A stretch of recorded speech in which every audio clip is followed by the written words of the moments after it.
sugat sa ilalim. Sir, itong isa, marami po siyang sugat. Pero kinalbo ko po yung mga ano nyo, para pag nagnana siya, hindi siya nagbubuod. Tsaka yung sa may ano niya, ma'am, namumula. Alin? Yung ganda niya. Oo. Tuwi siya lagi na kasi Dati. Lagi po yata siyang basa sa ihi, ma'am, kaya na. Tsaka yung sa paa niya, ma'am, nagdidilaw eh.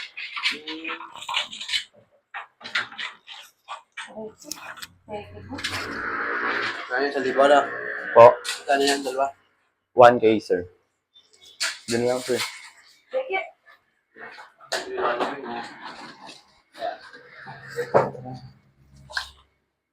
Bakit din yan? Kalbo talaga. Kaya iba. May safety.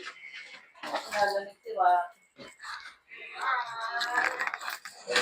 Thank you po.